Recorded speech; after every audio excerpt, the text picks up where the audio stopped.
Enfin, le plus célèbre auteur de théâtre français, Molière, aurait eu aujourd'hui 400 ans. Jean-Baptiste Poquelin révolutionnait le théâtre au XVIIe siècle en inventant la comédie morale. À l'époque, Molière fait rire et surtout réfléchir les spectateurs en se moquant de la société.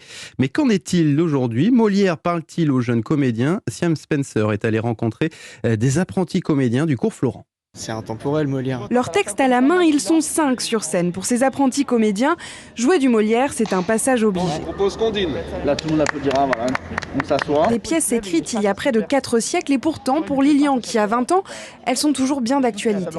On le travaille forcément à l'école. 400 ans après, il est toujours là et je pense qu'il restera encore dans 200 ans. Enfin ouais, la tromperie, les choses comme ça, je vois dans le Misanthrope, ils en parlent déjà. C'est ça qui est fort dans des grands écrivains comme ça. Et pour ces comédiens débutants, la langue de Molière peut aussi s'avérer impressionnante au premier abord, comme l'explique Charlotte, 25 ans. Ça a la particularité d'être des pièces en alexandrin, donc ça peut au début faire peur et en fait c'est des alexandrins très faciles à comprendre. Alors encore aujourd'hui, Molière est un indispensable selon leur professeur Baptiste Caillot. Il faut le connaître, il faut connaître ses textes, ses pièces et les avoir impérativement tous lus.